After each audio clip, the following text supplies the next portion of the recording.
नमः सिद्धेभ्यः। ॐ नमः सिद्धेभ्यः।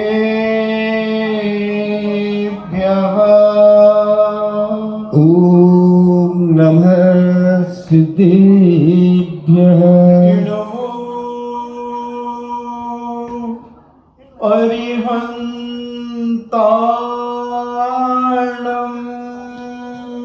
नमो अरिहन्ताणम्। नमो सिद्धाणम्।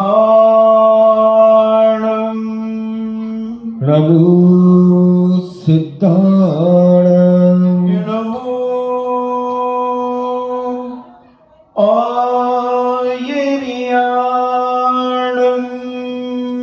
नमो आयर्याणम्। नमो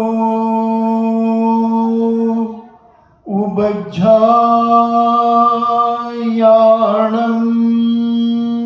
नमो वज्रायाणम्। नमो लोये सब्बेसाभूणम्।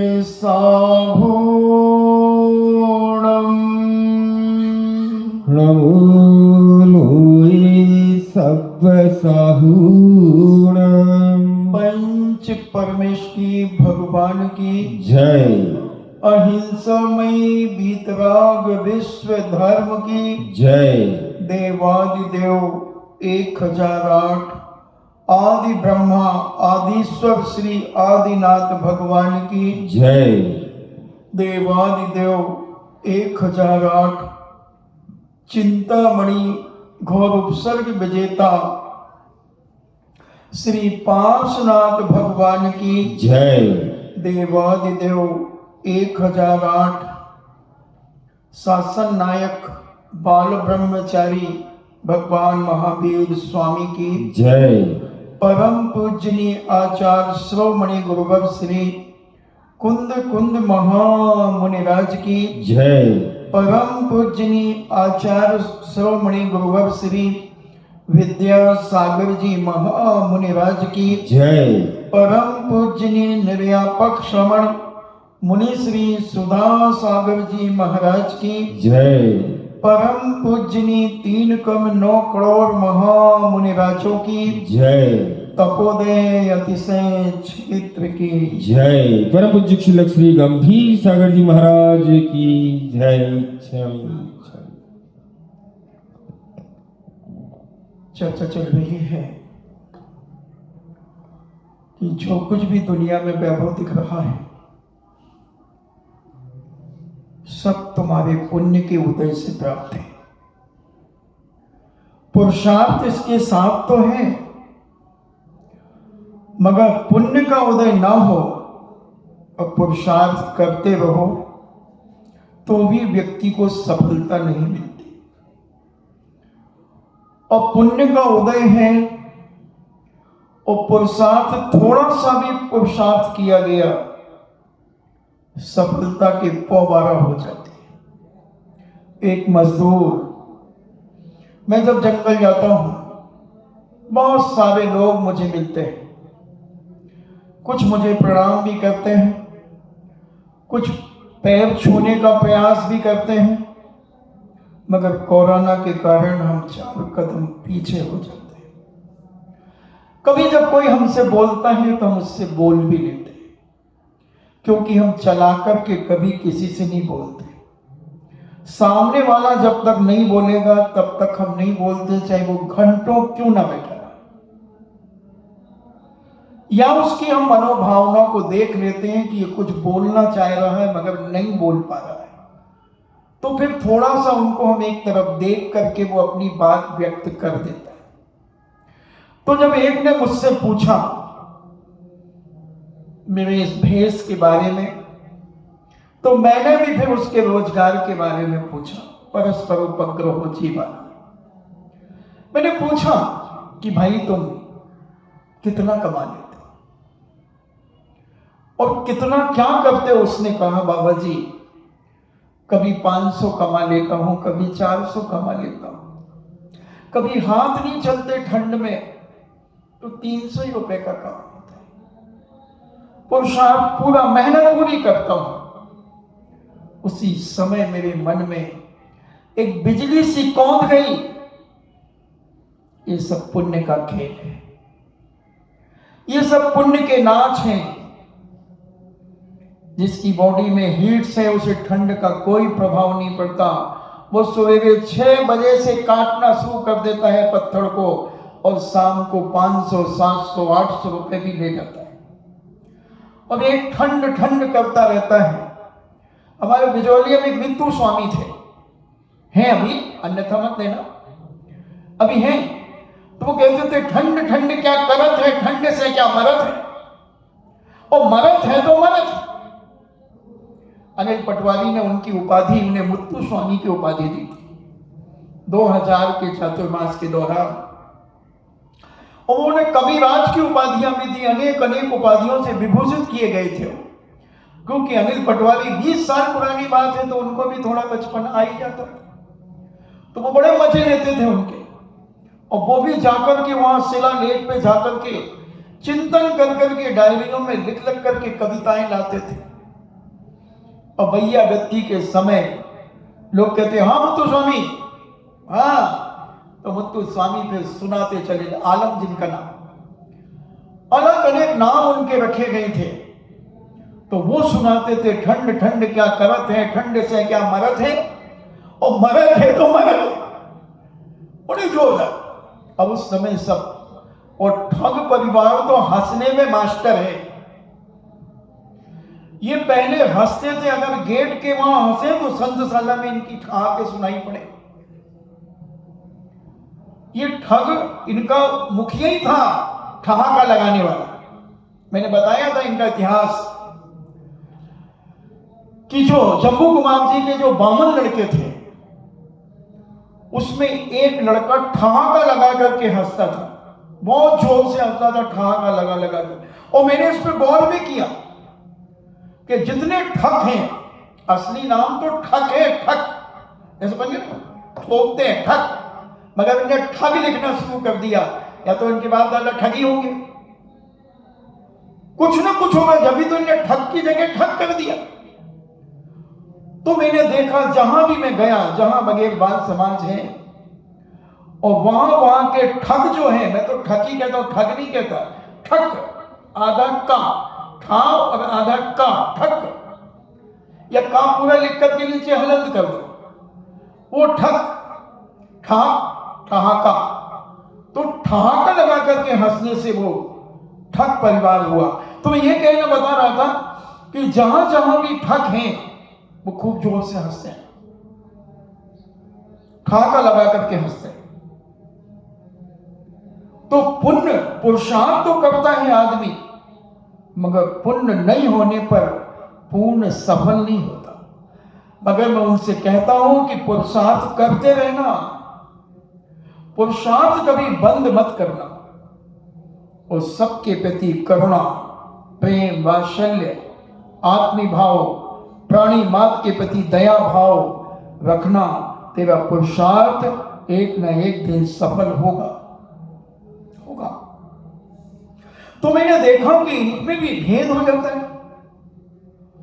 कोई 800 भी कमा लेता है और कोई 200 ही कमा पाता है, या उतनी सफाई से नहीं काट पाता पत्थर, तो उसके 2 रुपए 75 पैसे के हिसाब से कम भी कर दिए जाते हैं।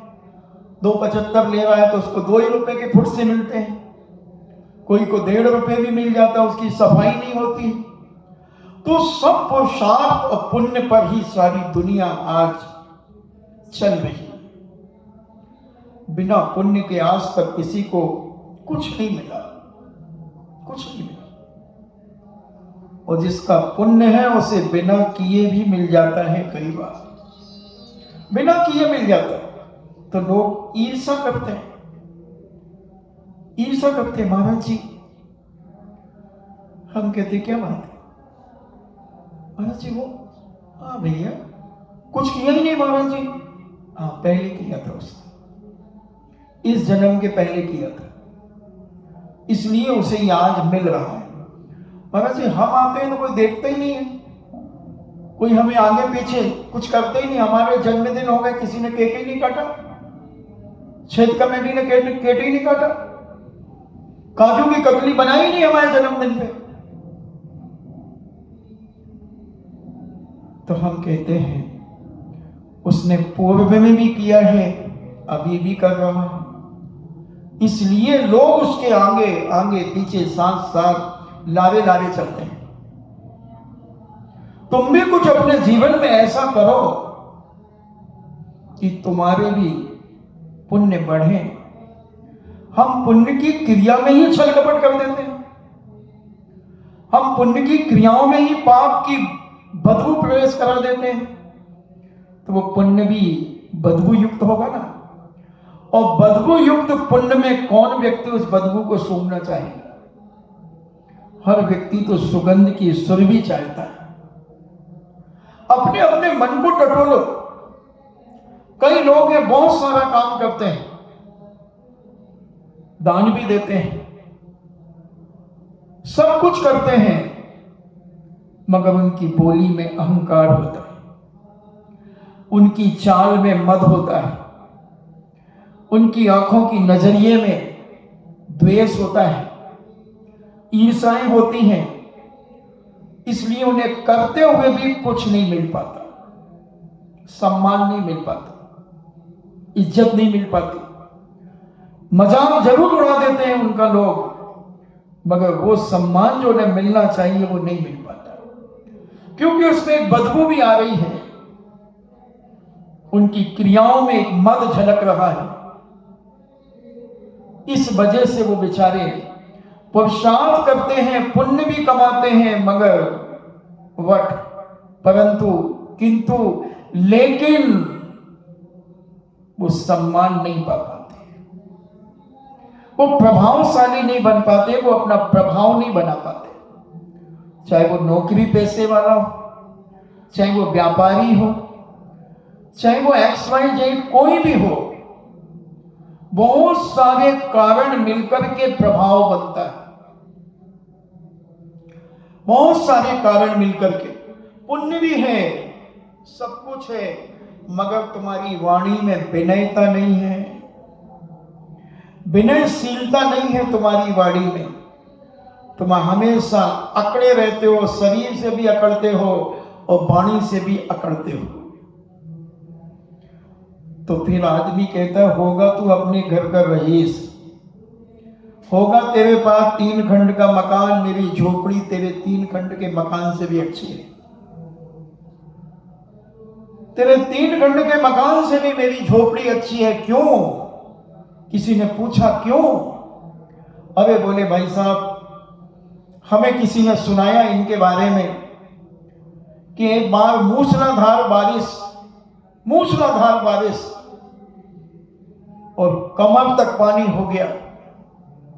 लोगों के पहली मंजिल में आधे 3-3 फुट के कमरे भर गए पानी से और सबके दरवाजे बंद थे। इस व्यक्ति का दरवाजा खुला था। इस व्यक्ति ने, उसने बहुत गिड़गिड़ाया, भैया मुझे अपने अंदर रख, मैं मर जाऊंगा, 3-4 घंटे से पानी में हूं। नहीं, हमारे यहां जगह नहीं है। उसने बहुत पैर छूने का भी प्रयास किया, मगर इस व्यक्ति ने, भैया उस व्यक्ति को नहीं बुलाया। मेरी झोपड़ी टेकरी पर थी और उसमें एक ही आदमी सो सकता था। मैंने जब उस पहाड़ी से देखा कि एक आदमी इतना दुखी है, और मैं उस पहाड़ी से नीचे उतर के आया और मैंने उससे कहा, भाई साहब आप आओ हमारे पास। और मैंने लंबी रस्सी फेंकी और वो रस्सी पकड़ करके मैंने रस्सी को टाइट किया। वो कदम एक बढ़ाता, मैं एक हाथ रस्सी खींच लेता और मैं अपनी उसे पहाड़ी पर ले गया। और मैंने अपनी उस तखत पे, कुटिया में जो तखत था, उस पे कहा अपन दोनों बैठते हैं। ऐसे करके मैंने 7 लोगों को अपनी कुटिया में शरण दे दी। मगर वो ऊपर से नजारा देख रहा है पानी का, हंस रहा है अपने परिवार के साथ खड़ा होकर के। मोटरसाइकिलें निकल रही हैं, कोई पैदल घसीट रहा है मोटरसाइकिल, मगर इस आदमी ने अपने घर के दरवाजे नहीं खोले, इसलिए पूरे गांव में इस आदमी की इज्जत नहीं है। इसका रोब बड़ा तेज तरीके टबराट से बोलता है, न बड़ा देखता है, ना कोई पदाधिकारी को देखता है, ना साधु संतों को देखता, उनके सामने भी इसकी हेकड़ी रहती है, इसकी कमर झुकती नहीं। इसलिए इस आदमी की इज्जत नहीं है। पुण्य है इसका पूर्व जन्म का, अभी जो वर्तमान में पुण्य की क्रिया कर रहा है उसमें बदबू है, सड़ा है, सड़ा पुण्य पैदा कर रहा है। इसलिए ये कितना भी कर देगा इस जीवन में इसे सम्मान नहीं मिलेगा, क्योंकि जब ये कोई भी दान का कार्य करता है इसके सर्वांग से बदबू आती है अहंकार की, इसकी वाणी में, इसकी दाढ़ी में, इसकी आंखों में, इसके हाथों में, पैरों में, पूरे अंग से अहंकार की ऐसी बदबू फूटती है। और ये बात भी करता है तो ऐसी करता है, लोगों को बताता रहता, मैंने ये किया, दिन भर 10-20 फोन यही करता रहता वो दिन भर। इसलिए इसकी इज्जत नहीं है। पुराना बासा पुण्य खा रहा है, नया पुण्य कमा तो रहा है, मावे की मिठाई बना तो रहा है, मगर सड़े मावे की मिठाई बना करके लोगों को खिलाना चाहता है। आदमी सच्चा होगा जो, वो भूखा मर जाएगा मगर सड़े मावे की बदबूदार मावे की मिठाई नहीं खाएगा।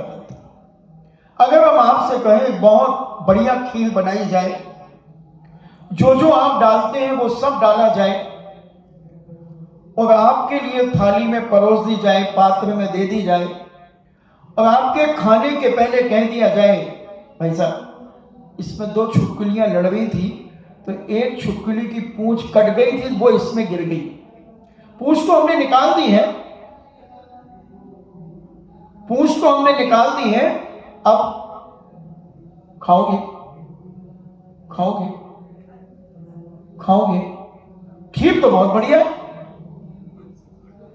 सब पौष्टिक चीजें डली हुई है। कहीं कह रही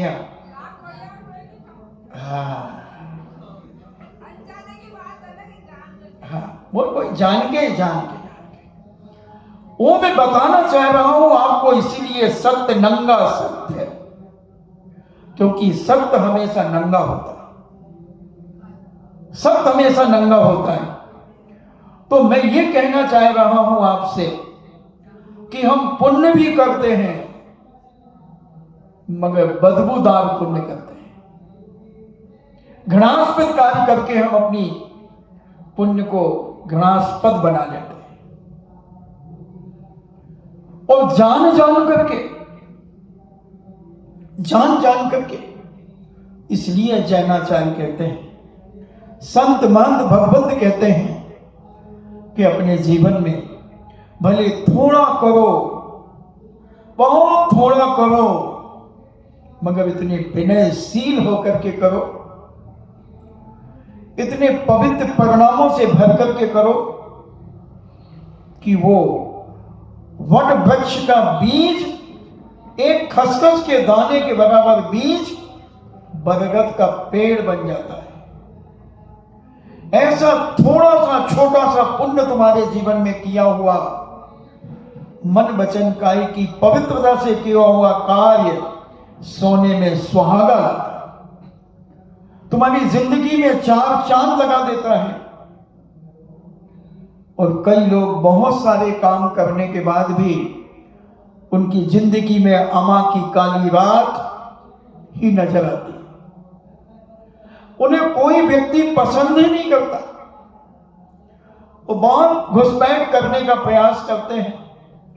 जब तक आदमी के सामने रहता आदमी उसकी हाँ में हाँ मिला देता है, और उसके बाहर जाने के बाद कि तेरे काल भक्षी हैं, ये काल भक्षी। काल भक्षी जानते किसे कहते हैं? हमारे आचार्य से कहते हैं जो आदमी फालतू की बातें करता रहता है उससे कहते हैं काल भक्षी। यानी काल यानी समय, समय को खाने वाला। उसके बातों में कोई सर पैर नहीं होता, फिर भी वो बकता रहता है। तो आचार्य जी कहते हैं ऐसे काल भक्षियों से दूर रहा करो, तुम्हारे स्वाध्याय में विघ्न डालेंगे, तुम्हारी साधना में विघ्न डालेंगे। ये तो फ्री है, निठल्ले, इनको क्या, ये तो आगे बैठ जाएंगे तुम्हारे पास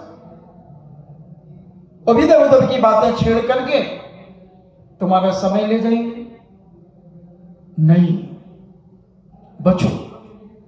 काम की बात हो तो जवाब दो, और काम की बात ना हो तो जवाब देने की कोई जरूरत नहीं। 2-3-4 बार बोलेगा, तुम जवाब नहीं दोगे तो उठ के चला जाएगा और तुम्हारा समय बच जाएगा।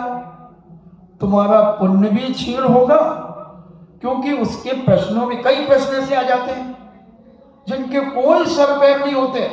मैं 6-6 बार पढ़ता हूं उस प्रश्न को कि कहीं तो इसमें कोई तथ्य की बात निकले तो मैं पूछूं। बहुत कोशिश करता हूं कि बेचारे ने प्रश्न भेजा है तो पूछ लो, मगर जब सब तरफ से साम दाम दंड भेद कहो, शब्द शब्दार्थ भावार्थ सब तरफ से देखता हूं कोई तथ्य ही नहीं निकल रहा, तो फिर उसका प्रश्न में नहीं पूछता, क्योंकि मैं जानता हूं समय कितना कीमती है। ऑनलाइन जिज्ञासा का समय 1-1 मिनट 3-3, 4-400 रुपए का पड़ता है, और तुम लगे हो दुनिया की बातें, मेरे परिवार का, मेरी समाज का, मेरे दुनिया का। अरे इनसे क्या लेना देना, बात कर, एक बार नमोस्तु कर, अब अपना प्रश्न कर। न जाने अपने खानदानों के नाम ले लेंगे। जैसे समाज का तू अध्यक्ष हो, जो संपूर्ण समाज की तरफ से नमोस्तु मारा, किसने कहा तुझे कि नमोस्तु कर? इनके फोन नंबर नहीं आते इन जिज्ञासाओं, नहीं तो मैं इनको तो वहीं सुधार दूं कमरे के अंदर। अगर समझ में नहीं आता, इतना सा प्रश्न रहेगा 3 शब्दों का और 15 लाइनों की बातें रहेंगी उसमें। उपयोग नहीं समझते, वस्तु का उपयोग कैसे करना। एक किसान अपने खेत में जुताई कर रहा था और उसे चमचमाता हुआ लाल इतना बड़ा एक पत्थर मिल गया। उसने देखा ये बहुत अच्छा चमक रहा है, जैसे इतने लोगों में वो साल चमक रही है, तो ऐसा पत्थर चमक रहा था।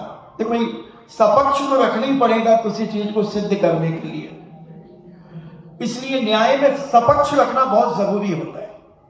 अब कोई पूछ ले लाल कैसा है, अब जैसे एक जगह खीर खाई जा रही थी और एक सूरदास भी बैठे थे, तो सूरदास ने पूछा, भैया आप खीर देख रहे हो?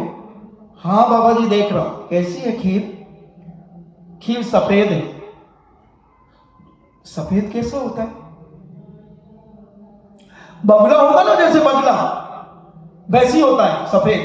बगुला कैसे होता है? तो उन्हें यूं कर दिया, तो उसने यूं देखा, अरे खीर सफेद होती है, बगले जैसी होती है, बगला टेढ़ा होता है। ए अल्लाह, मैं तो नहीं खाऊं खीर। और उठ करके भागा। लोगों ने कहा, सूरदास भूखे जाओगे? नहीं नहीं नहीं, मेरे गले में फंस जाएगी, मेरे गले में फंस जाएगी, मैं नहीं खाऊंगा खीर। इसलिए मुहावरा बन गया टेढ़ी खीर। इसलिए सपक्ष रखो, सपक्ष रखने से वस्तु बहुत साफ सुथरी हो जाती है। उस आदमी की भी गलती, उसे कहना चाहिए था खीर मीठी होती है, खीर सफेद तो होती चावल और दूध की होती है, और आप उसकी आकृति नहीं होती, वो तो जिस बर्तन में डालो उसी आकृति की खीर हो जाती है। आप खा के देखो सूरदास जी, फिर आपको पता चलेगा। मगर उसने कह दिया खीर सफेद होती है, सफेद कैसा होता है, उसने जो सपक्ष रखे वो गलत रखे। इसलिए किसके सामने कैसी बात रखना, ये ज्ञान हमारा जैन दर्शन सिखाता है। क्योंकि जैन दर्शन न्याय है और सभी दर्शनों का खंडन मंडन करता है हमारा जैन दर्शन, और जैन दर्शन का कोई खंडन नहीं कर पाता। ऐसा पवित्र वीतराग दर्शन जो समझता है, पढ़ता है, जानता है, वो काल भक्षी कभी नहीं होता। वो समय के एक एक पल पल का उपयोग करता है, एक एक पल पल को वो अपने जीवन में बचाने का प्रयास करता है कि एक पल में अगर हम एक शब्द भी बुरा निकाल देंगे या निष्प्रयोजन निकाल देंगे तो हमें ही उसका पाप बंद होगा, हमें ही उसका फल भोगना पड़ेगा। इसलिए मैं जितना आवश्यक है उतना ही बोलूंगा, जितना जरूरी है उतना ही बोलूंगा, और इधर उधर की बातों से मैं सदा बचा रहूंगा। ये काल बचाने का तरीका है। जैसे आप बाजार, अब मैं सपक्ष दे रहा हूं, जैसे आप बाजार जाते हो तो बाजार में एक दुकानदार मान लो चश्मा 100 रुपए का दे रहा है और बाजू वाला 150 रुपए का दे रहा है, और बिल्कुल एक सी कंपनी, सब कुछ नंबर सब एक है। अब आप किसके यहां से लोगे? 150 वाले का लोगे कि 100 रुपए वाले का लोगे? और तुम वजन भी करा लो तो बराबर है, सब कुछ करा लो, 100 रुपए वाला क्यों? 50 रुपए आपने बचाए, फ्री में कैसे दे दूं उसे 50 रुपए?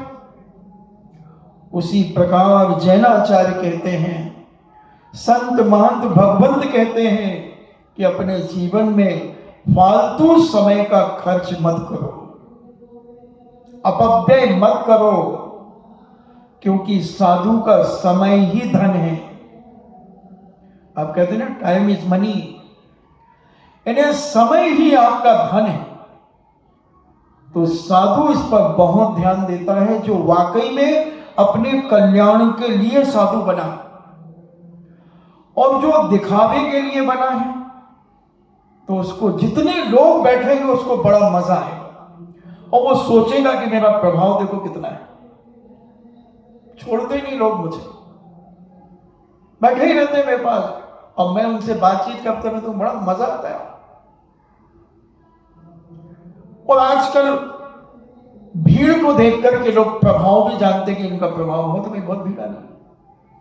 और जिस साधु त्यागी व्रती की भीड़ की रीढ़ पर उसका जीवन खड़ा है, वो कभी भी धड़ाम से गिर सकता है।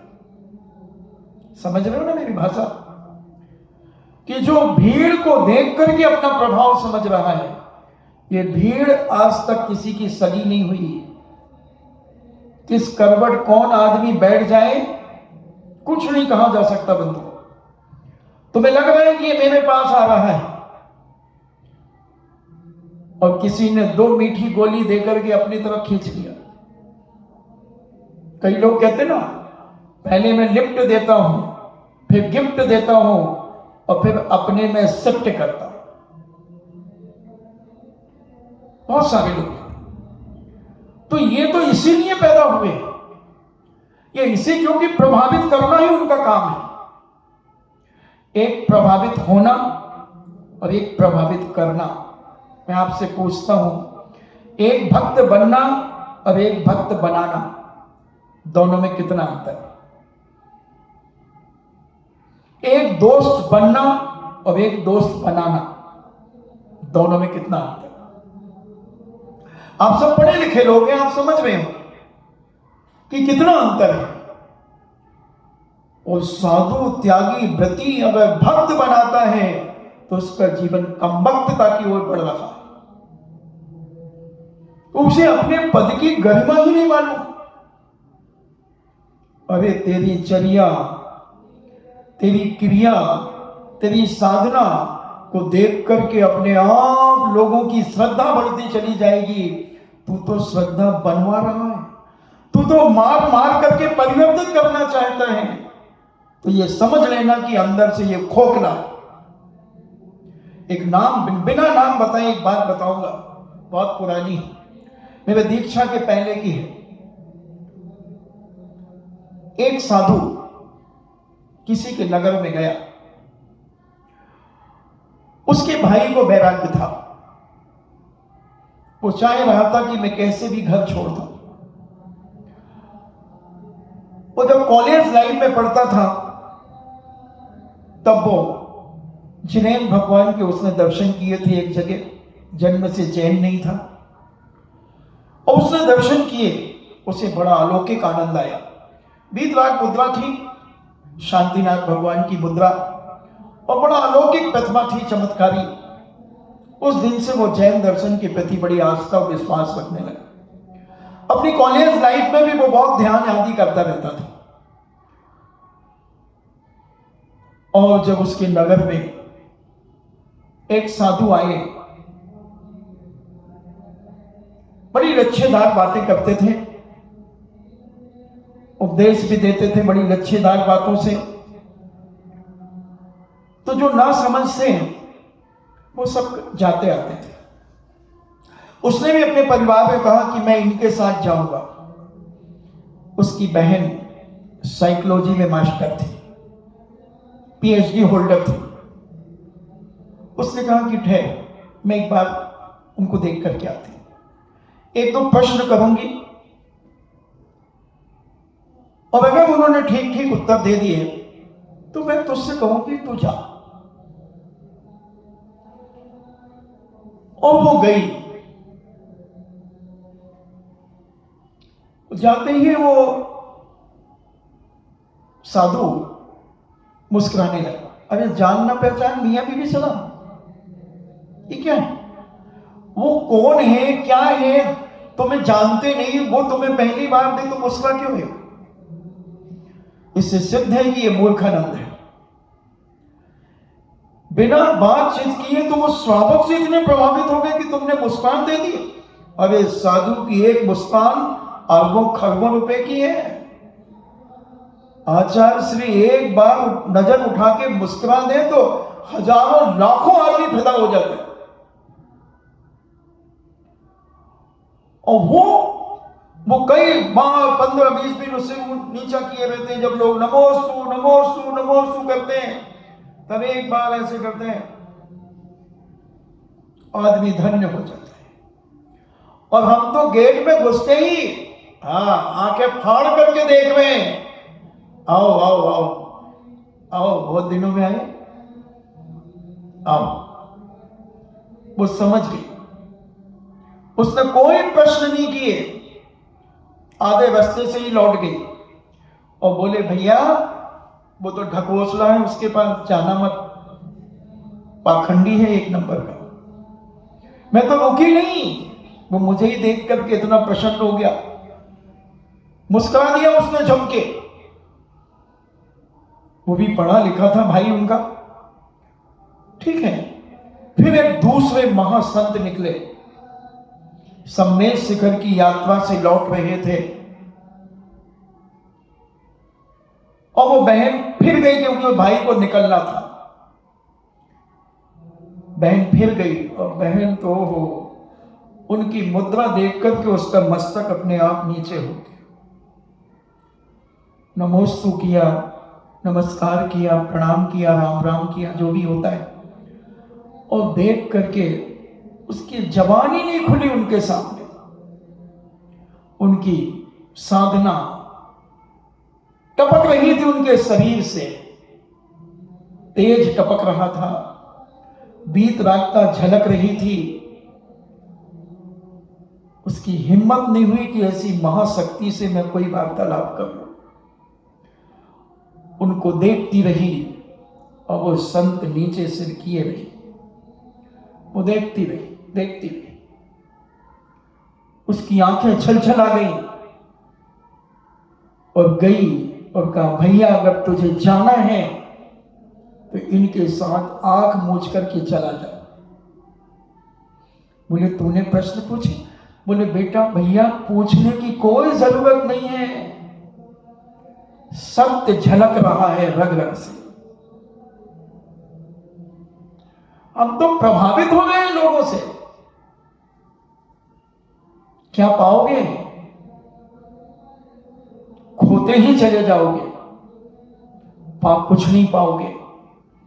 जो श्रावक से प्रभावित हो जाए वो कैसा साधक, वो कैसा साधु, कैसा त्यागी व्रती, कैसा संत। अरे प्रभावक कौन होता है? प्रभाव किसका किसके ऊपर पड़ता है? श्रावक का प्रभाव साधु पे पड़ गया,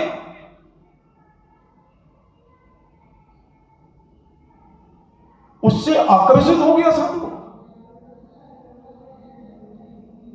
विनाशकालीन विपरीत होती है। और आज कई जगह अधिकतर यही हो रहा, यही हो रहा। और जो अज्ञानी है, नहीं समझते, ना समझ लोग हैं, वो ऐसे चक्कर में आकर के भविष्य में चक्कर खाते रहते हैं, भविष्य में चक्कर खाते रहते हैं। आज कितने साधु जेलों में बंद हैं, कितनों ने सुसाइड कर लिया, क्योंकि उनका लक्ष्य सामने वाले को प्रभावित करना है। उन्हें कुछ देना नहीं है, उनसे लेना है, उन्हें चूसना है,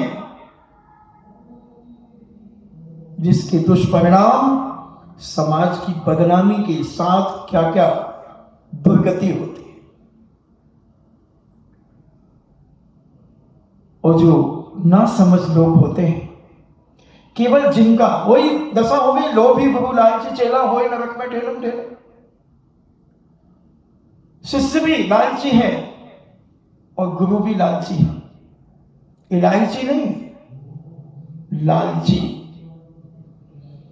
बस अपना उल्लू सीधा, अपना काम बनता और भाड़ में जाए जनता। खूब चल रहा है बंधु। और जब, क्योंकि मैं तो 9 इंची के पैर से सारे भारत को नापता हूं, बहुत सारे लोग मेरे पास आते हैं। इसी बिजौलिया में कम से कम 10-20 लोग आए पूरे 19 महीने के दौरान। महाराज जी, हम फंस गए, अब कैसे निकले? हम निकलना चाहते हैं। मैंने एक नजर देखा, अरे हमने कहा ये तो हमें भी फंसाना चाहता है, हमारे विचार लेना चाहता है और आग लगाना चाहता है। उसका तो मकसद है आग लगना चाहिए, चाहे तुम्हारे सीने में लगे और चाहे मेरे सीने में लगे, आग लगना चाहिए। ऐसे भी लोग हैं, मगर उन्हें मालूम नहीं है कि वो जिस स्कूल में पढ़ा है, गंभीर सागर वहां का प्रिंसिपल था, 365 को रोज चराता है वो, उसे चराने आए हो। इस जन्म में तो कोई नहीं चरा पाता, न चरा पाएगा, न चरा पाया है। क्योंकि मैं उड़ती चिड़िया के पर पहचानता हूं कि वो बीट कहां करेगी। हमारे महाराज कहते हैं ना कि अरे तू मुझे फुलझड़ी से डराता है, मैं भूकंप की ज्वालाओं में से लौट करके और यहां आया हूं, तेरी फुलझड़ी मेरे लिए क्या काम करेगी? जो भूकंप की ज्वालाओं में से निकल के आया हो, उसकी फुलझड़ी से क्या फर्क पड़ेगा? फुलझड़ी तो यूं पकड़ लेगा, फुलझड़ी बुझ जाएगी। समझना, मैं चाहता हूं कि हर व्यक्ति अपने जीवन में सही व्यक्ति से जुड़े। बिना जुड़े मर जाए तो भी कोई गम नहीं है, बिना जुड़े मर जाए तो कोई गम नहीं है, मगर जुड़ने के बाद उसके जीवन के साथ खिलवाड़ किया जाए, उससे अपने उल्लू सीधे कराए जाए, उससे अपना मतलब सिद्ध कराया जाए, अपने स्वार्थ पूरे कराए जाए, और कहें तो अपनी वासना पूरी करी जाए, ऐसे पापियों से सावधान रहना। सावधान। कई प्रकार के पाप होते हैं। मानसिक पाप भी पूरे कर लेते हैं कुछ लोग, कुछ दृष्टि से भी पाप पूरे कर लेते हैं। क्योंकि हमारे यहां 4 अध्याय में पूज्य उमा स्वामी महाराज ने तत्वार सूत्र के अंदर देवों की वासना के कई निमित्त बताए। गीत सुनकर के भी, गाने सुनकर के, भजन सुनकर के भी अपनी वासना की पूर्ति की जा सकती है। अनेक अनेक प्रकार से स्पर्श के माध्यम से, रूप देख करके, तो कई लोगों की स्थिति ऐसी ही बनती है। कई अपने पूर्व जन्म के पुण्य का दुरुपयोग इसी में करते हैं। वो क्यों नहीं आया मेरे पास, उसको बुलाओ। दर्शन करने नहीं आ रहा बहुत दिनों से, बुलाओ उसको। आ ही नहीं रहा वो, तो तू दर्शन देने के लिए बैठा है? तूने दर्शन देने के लिए दीक्षा ली है क्या? क्या है? समझो, पुण्य का कहीं हमारा दुरुपयोग तो नहीं हो रहा है, हमारे जीवन का समय कहीं व्यर्थ तो नहीं जा रहा है, कहीं हम मानसिकता से लुट तो नहीं रहे हैं, कहीं हम पिट तो नहीं रहे हैं कर्मों की मार से। इस पर विचार करना चाहिए, विचार करना चाहिए। और जो व्यक्ति ऐसा विचार करके अपने जीवन को आगे बढ़ाता है, वही एक न एक दिन सफलता के फल खाता है। जो लक्ष्यदार बातों से, इधर उधर की बातों से प्रभावित हो जाता है, लौकिक कार्यों से, वो समय को खाने वाला है, काल भक्षी है। दोनों ने ठग रहे हैं, दोनों को कोई काम नहीं है, तो अपना समय व्यतीत कैसे करें? जैसे कहते हैं ना, समय बिताने के लिए करना है कुछ काम, शुरू करो अंताक्षरी लेकर प्रभु का नाम। अंताक्षरी क्यों खेलते हैं? समय बिताने के लिए। नीतिकारों ने कहा कि जब तुम कहीं मार्ग में थक जाओ, तो तुम जिह्वा रूपी रथ के ऊपर बैठ करके चलो। जिह्वा रूपी रथ के ऊपर बैठ करके चलो मतलब क्या है कि जब तुम थक गए हो तो अच्छी वार्तालाप करते हुए चलो, तो तुम्हें रास्ता कट जाएगा और तुम्हें पता नहीं चलेगा। तो जिह्वा रूपी रथ के ऊपर बैठ कर चलो। तो जो समय काटने के लिए आया है और साधु संत त्यागी व्रती आदि बन गया है, तो जिह्वा रूपी रथ पे हमेशा ही बैठा रहता है। आया नहीं और चालू, आया नहीं और चालू, आया नहीं और चालू। क्योंकि वो इसीलिए समय काट रहा है, समय बिताने के लिए। समझो महाराज जी, आप तुम आहार करने किसके यहां गए थे ये बताओ पहले। तुमने 19 महीने में ऐसी बातें नहीं कही, आज क्यों कह रहे हो? आज का आहार का प्रभाव नहीं है मेरे ऊपर। 1 महीने पहले जिसके यहां गया हूं उसका प्रभाव। क्योंकि हमारे पूज्य नेमीचंद सिद्धांत चक्रवर्ती महाराज ने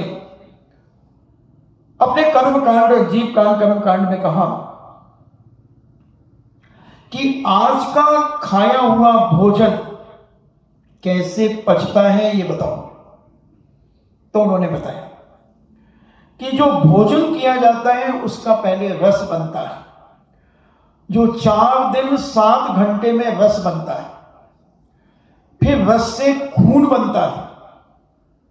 4 घंटे 4 दिन 7 घंटे में, ऐसे करते करते 30वें दिन पर यानी 25 घंटे 25 दिन और 17 घंटे के बाद से उस सारे मटेरियल की जो पावर बनती है, जिसे हम शुक्र कहते हैं, वीर कहते हैं, वो बनता है लास्ट में, और उसकी ताकत इस शरीर में आती है। तो आज जिसके यहां मेरा हार हुआ उससे लड़ने मत चले जाना।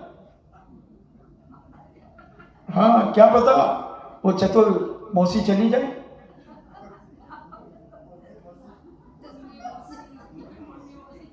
अरे चतुर मौसी तुम जानते हो क्या? मुन्नी तो छोटे बच्चों को कहते हैं,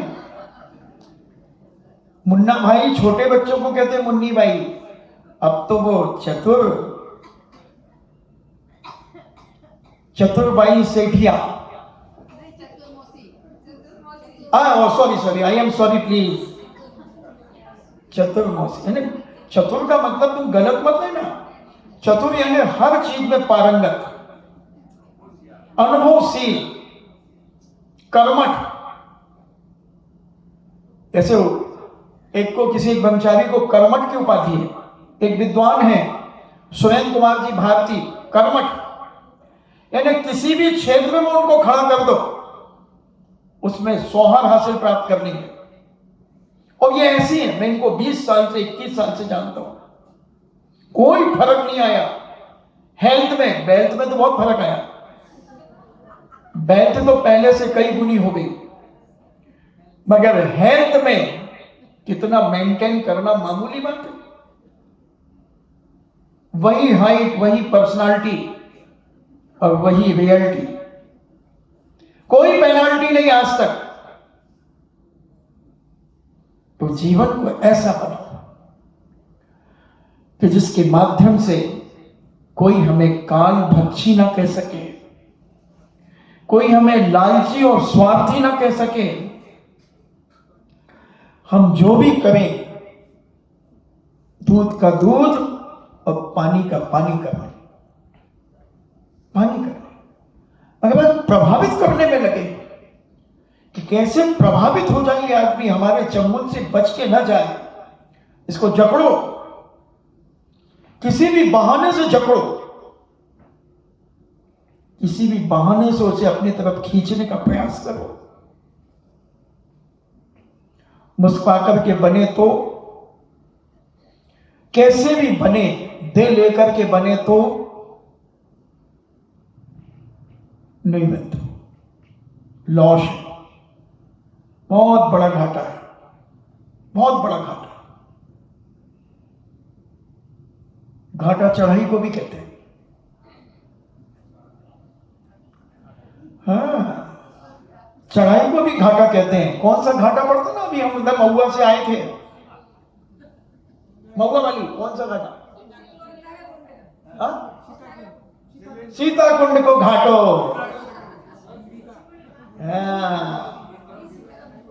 तो घड़ो घाटा है। घाटा ऐसा घाटा भी है कि वो जीवन में कभी चढ़ नहीं पाएगा, और जीवन में घाटा है कि उसका पतन ही पतन होगा। वो तो चैंपियन होता है जो घाटे में गाड़ी चला लेता है। माउंट आबू का घाटा हम चढ़े थे, और माउंट आबू 14 किलोमीटर चलकर के आहार हुआ था, और फिर 14 किलोमीटर चले दोपहर को तो माउंट आबू पहुंचे। 15 दिन रहे माउंट आबू के अंदर। वो घाटा, हमें तो वो घाटा चढ़ गए, हमें घाटा नहीं हुआ, उस घाटे को हम चढ़ गए।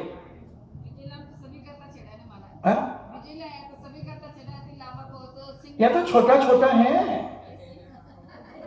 मैं तो बड़ा बड़ा घाटा चढ़ा। 28 किलोमीटर लगभग को घाटो है। यहाँ का यहाँ फलांग मार जाऊं। तो ये घाटे छोटे छोटे लगते रहते हैं जीवन में, मगर विचार हमेशा एक ही हो कि मुझे न कभी घाटा लगे और न मेरे निमित्त से किसी को घाटा लगे, ना किसी को कांटा लगे और ना किसी को चांटा पड़े। कांटा लगा तो चांटा पड़ा नहीं। भावना हमेशा यही हो, मेरे कारण से, मेरी बातों से कभी किसी को कांटा न लगे, चांटा न पड़े। आज मैं जंगल जा रहा था तो एक व्यक्ति ने मुझसे कहा कि महाराज जी आपको डर नहीं लगा? आपने कहा मैं चुटैया पकड़ के बैठना चाहूंगा। तो मैंने कहा क्या फर्क पड़ता है, सब मुझे जानते हैं और मैं सबको जानता हूं, सब मेरे को मेरे स्वभाव से परिचित हैं, मेरी बातों से परिचित हैं। अगर बता दे कोई भी कि मेरी बात से किसी को बुरा लगता है, जो मुझे जानता है, ऊपर से जो मुझे जानता है उसको तो लग सकता है, जो मुझे भीतर से जानता है मैं दावे के साथ कह सकता हूं कि उसको बुरा कभी नहीं लगता।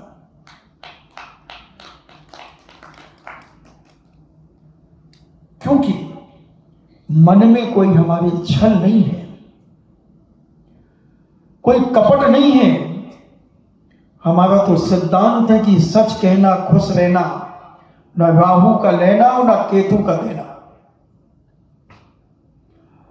बात वही कहो जो सत्य हो। लाग लपेट करके इधर उधर की बातें तुम अगर कह दोगे, लच्छेदार बातें कह दोगे, तो आदमी तुमसे प्रभावित तो हो जाएगा, मगर कुछ दिन के बाद तुमसे छूटने की कोशिश करेगा। जैसे मैंने बताया कि 10-20 लोग मेरे पास आ चुके लगभग 19 महीने में कि महाराज जी मैं फंस गया, मैं क्या करूं, कैसे जाऊं, कैसे छोड़ूं। वो नहीं जाए तो फोन करते हैं, फोन करवाते, बच्चों को भड़काते हैं, तो बच्चे जिद करते हैं। तो हमने कहा तुम मुझसे नहीं उगलवा पाओगे। हमने कहा जैसे पकड़ा था वैसे छोड़ो। हमने उदाहरण दे दिया कि एक आदमी को किसी ने सिगरेट पकड़ा दी, अब वो सिगरेट पीने लगा। बिस्टर, बिल्स, पनामा, कैंची, फोरस्केयर, कैप्टन, सिगार, बिल्स,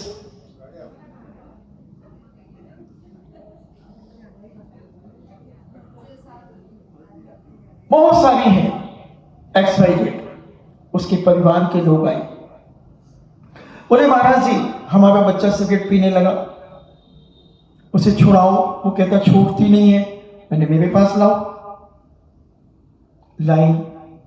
तो हमने कहा कैसे पकड़ी थी? बोले ऐसे 2 उंगली में। हमने अब यूं कर दे। मुंह में कैसे लगाई थी? ऐसे। हमने यूं कर दे। तो सिगरेट के बाप के बाप के बाप में भी दम नहीं है कि वो तेरे पास से रहे, छूट जाएगी। तू अपना विल पावर मजबूत कर और छोड़ दी। मैंने जब भी कोई तुझे सिगरेट दे तो उंगली को यूं फैला देना। फंसा कैसे फंसाएगा? और जैसे मुंह में लगा तो मुंह खोल देना। अगर कोई जबरदस्ती तेरे मुंह में लगा दे तो तू कहेगा नहीं अब एक कस तो ले ही लूं, मुंह खोल देगा। अब देखते हैं कौन पकड़ता है। तू खुद पकड़ेगा तो वो पकड़ी जाएगी, और नहीं पकड़ेगा तो उसके फरिश्तों में भी दम नहीं। कंपनी का मैनेजर भी आ जाए तो वो भी तुम्हें सिगरेट नहीं पिला सकता। है कोई माई के लाल में दम जो मुझे सिगरेट पिला पाए? ऐसे भी दोस्त थे मेरे जो 25-25 पैकेट एक दिन में खाली करते थे। इधर उसका वो फिल्टर बचा थोड़ा सा और उसी से जलाई और फिर पीने लगे।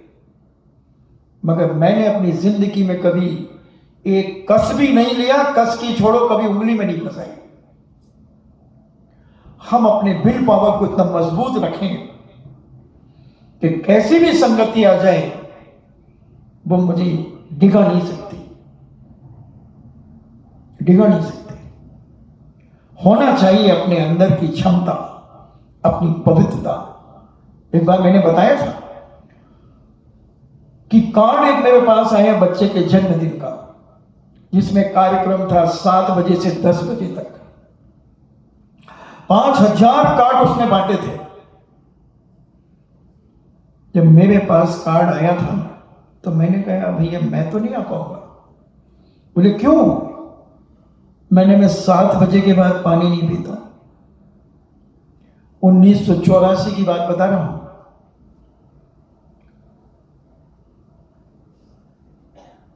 तो बोले आज पहले बताना चाहिए। हमने कहा क्यों? अपनी बातें सब बताई जाती हैं, त्याग की बातें क्यों बताऊं? ढिंढोरा पीटना है क्या? वो जैन नहीं था, उसकी बिस्कुट की बहुत बड़ी फैक्ट्री थी, बॉम्बे में भी थी, वहां भी थी। 3 दिन बाद फिर आया। मैंने कहा कार्ड तो दे गया ना तू? तो कहता मेरे बाप ये कार्ड दूसरा है। हमने चल तूने बाप तो बनाया मुझे। मैंने कार्ड देखा तो उसमें 3 बजे से 7 बजे तक का कार्यक्रम था और 5000 कार्ड उसने पुनः बदले। फिर मैंने कहा कि यार मैं नहीं आऊंगा। अब वो बहुत जोरों से गर्म हो गया। मेरा दिमाग खराब है क्या तुम्हारा? हमने कहा मेरा मन नहीं कह रहा है। बोले कारण बताओ। मैंने कहा तुम्हारे यहां बियर चलेगी, माय डियर, तुम्हारे यहां बियर चलेगी। बोले ये तो चलेगी। तो मैंने कहा फिर मैं कैसे आऊंगा? बोले देखो इतना ही दबाओ जितना मैं दब जाऊं। ये हमारे समाज में तो बहुत अनिवार्य मानी जाती है। तुम्हारे लिए हम उस बियर की महफिल से 10-20 फुट दूर रखेंगे तुम्हें। अब उसने 10 बाई 10 का अलग से टेंट लगाया, टेबल कुर्सी वहां लगवाई अलग से। मैं गया, एक सोने की अंगूठी बनवा करके ले गया उसके बच्चे की जन्मदिन पर। गया मगर मैं जब घुसा तो मैंने एक नजर डाली तो महफिल, वो डीजे बजते ना, वो बच रहे थे और झूम रहे थे। मैंने कहा ये सब माय डियर कब तक पीते रहोगे बियर? फिर भी हमने कहा ठीक है। उसने पानी का गिलास रखा। मैंने कहा नहीं मैं सब पी करके आया। बोली तो मेरी बेइज्जती करने पे तुले हो? मैंने कहा नहीं मैं अपने धर्म की इज्जत बनाने में तुला हूं। उसने कहा मैं छान कर लाया हूं ये पानी। मैंने कहा सच? बोले हाँ। हमने चलो भी एक घूंट पानी तो पी लो। मैंने पी लिया और वो महफिल समझ लो इतनी मान लो कि ये जो पंडाल है उधर और इधर, तो हम अलग से सेपरेट और वो सारे उसमें। हम पानी का एक घूंट पिया और हमने उसको अंगूठी की डिब्बी दी और हमने कहा मैं चलता हूं। मैं आ गया। दूसरे दिन उसने बताया कि तू तो मेरी पूरी महफिल में छा गया। मैंने कहा क्यों? कोई मैं तिरपाल हूं मैं जो छा गया? बोले नहीं नहीं मैं मजाक नहीं कर रहा हूं। बोले जितने लोगों ने देखा वो सब कह रहे थे वो कौन है? तो मैंने कहा वो जैन है। तो उन सबके मुंह से यह निकला कि आज भी ऐसे त्यागी जैन हैं।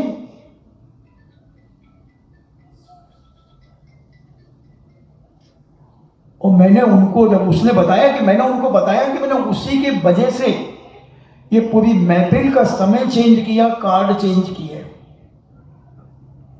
जो 7 से 10 कार्यक्रम था वो हमने 3 से 7 रखा है।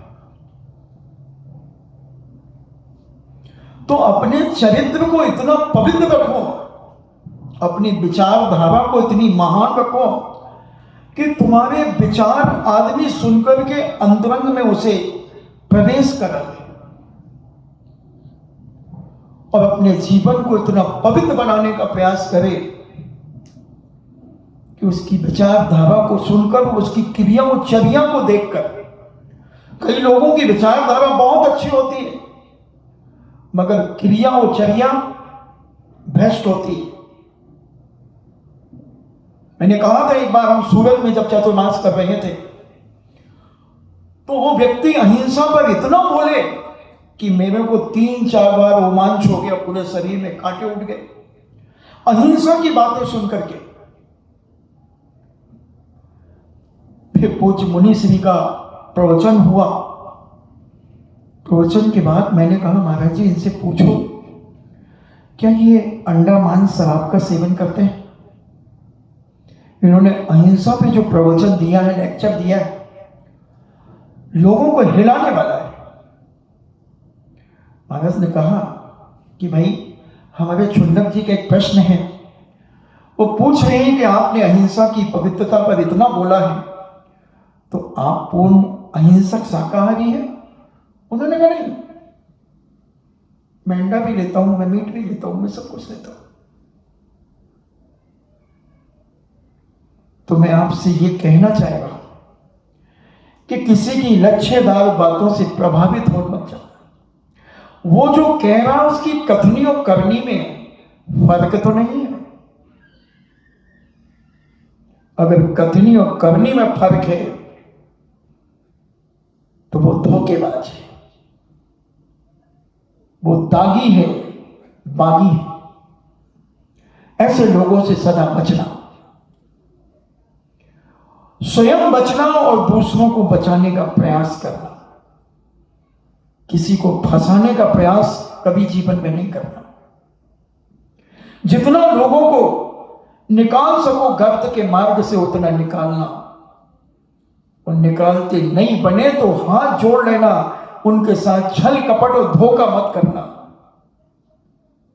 कितने लोग हैं ट्रांसफर के नाम पर कितना पैसा खा जाते हैं, नौकरी के नाम पर कितना पैसा खा जाते हैं, मिलिट्री डिपार्टमेंट तक में ऐसे लोग घुस जाते हैं जो लोगों के सैनिक बनाने के चक्कर में कितना लाखों रुपए खा जाते, करोड़ों रुपए खा जाते। क्या होगा? फूट फूट करके निकलेगा। उनका ये कच्चे पारे के समान है, ये पैसा ये फूट फूट करके निकलेगा। किसी के जीवन को अगर तुम खराब करोगे अपनी लच्छेदार बातों से तो तुम दुर्गंध से युक्त तुम्हारा मुंह होगा, कीड़े पड़ेंगे तुम्हारे मुंह में, क्योंकि तुमने उसकी जिंदगी को बर्बाद किया है। उसने तुम्हारे ऊपर विश्वास किया है, तुम्हें उसने अपना देवता माना है कि ये व्यक्ति हमारी गरीबी में साथ देगा, हमें नौकरी पर लगवा देगा, हमें अपने पैरों पर खड़ा करने के लिए बैसाखी दे देगा। और उसने अपनी जमीनें बेचकर उस गरीब ने तुम्हें पैसा दिया और तुम बेईमान छली कपटी खाकर के चले गए। उस अपाहिज को बैसाखी ना देकर उसकी बैसाखी और छीन करके ले गए। दुखिया हाय श्वास की कभी ना खाली जाए, कभी ना खाली जाए। बंधुओं, कहना बहुत है मगर समय की पाबंदी है। हम सदा सोचें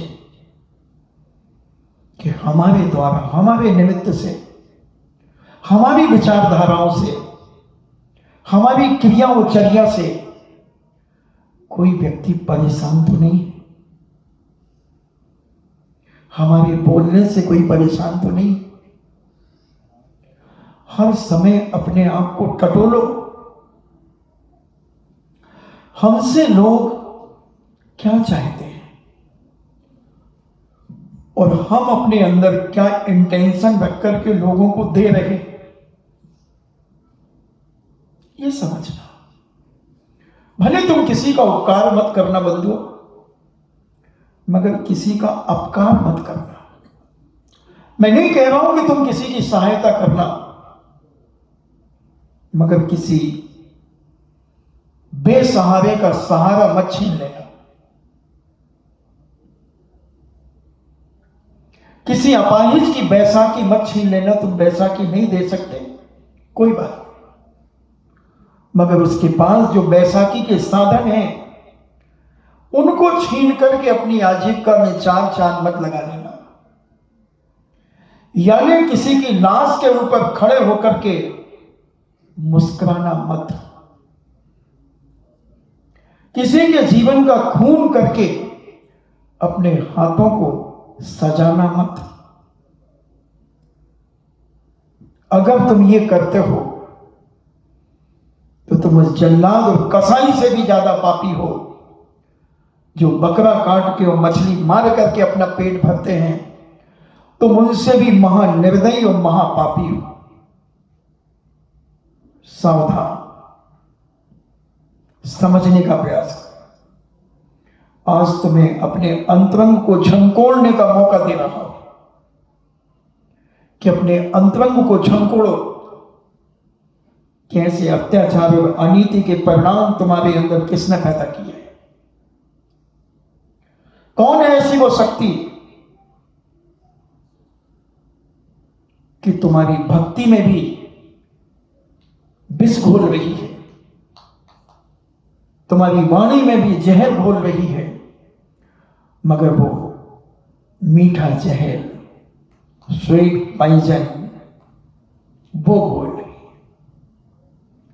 इसलिए मैं हमेशा कहता हूं कि सोने के पहले स्वयं के द्वारा स्वयं के जीवन का ऑडिट किया करो कि मैंने सुबह से लेकर शाम तक और शाम से लेकर सुबह तक क्या अच्छा किया है और क्या बुरा किया है।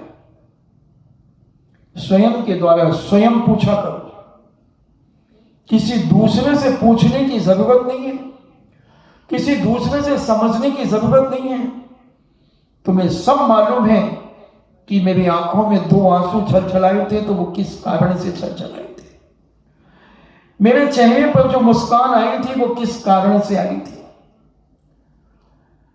सब चीजें तुम्हें सुबह से शाम तक की सब कुछ मालूम है।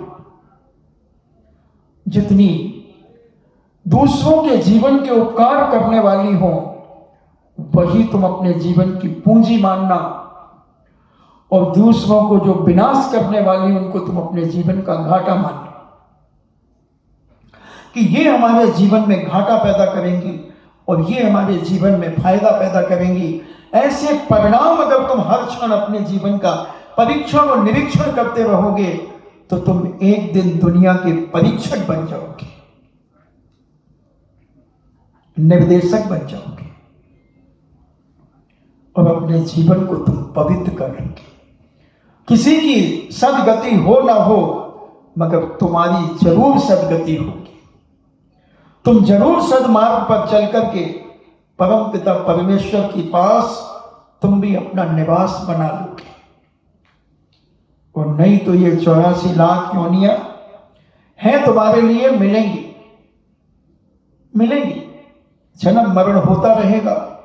एक श्वास में 18 बार जन्म और 18 बार मरण भी होगा। दुर्गतियों में भी जाओगे मगर जिसके अंदर परोपकार की भावना आ जाती है तो चंडाल जैसा आदमी स्वर्ग चला जाता है और कुतिया जैसी राजा की पुत्री बन जाती है, और पुत्री बनकर के स्वयंवर मंडप से भी वैराग्य को प्राप्त हो जाती है। आरिका बनकर के अपने जीवन को ऊंचाइयां दे देती है। समय आपका हुआ, हम समझें और जानें। पुण्य के उदय में हर आदमी हंसता है बंधुओं, पुण्य के उदय में हर आदमी हंसता है, और पाप के उदय में कुछ बिरले हैं जो हंसते हैं।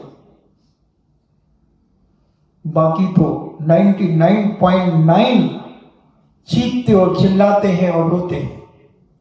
कहते ना, जाके पैर फटी ना बिमाई, वो क्या जाने पीर पराई।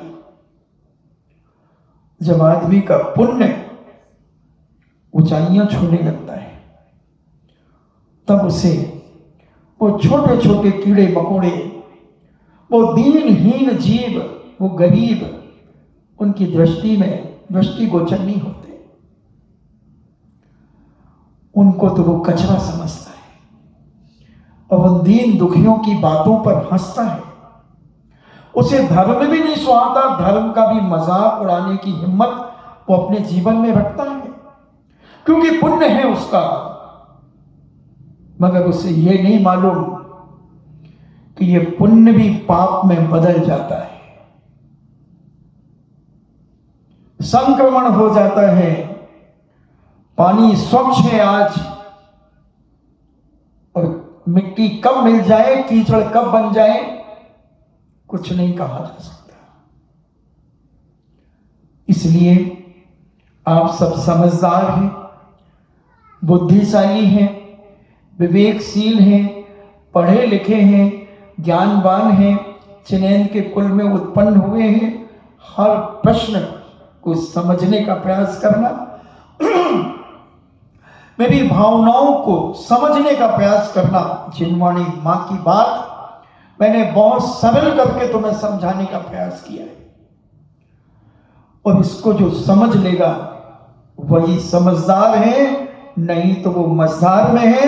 इन्हीं मंगल भावना के साथ सबकी आत्मा परमात्मा बने। जिनवाणी स्तुति। जिनवाणी के ज्ञान से सूझे लोकालोक, सो वाणी मस्तके धरो सदा देत हूँ धोख।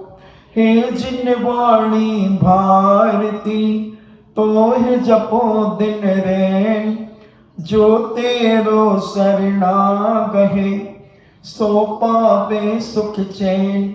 देव भजो अरिहंत को गुरु सेवा निर्ग्रंथ, दया धर्म पालो सदा यही मोक्ष का पंथ। 9 बार नमोकार, सबका गले अहंकार।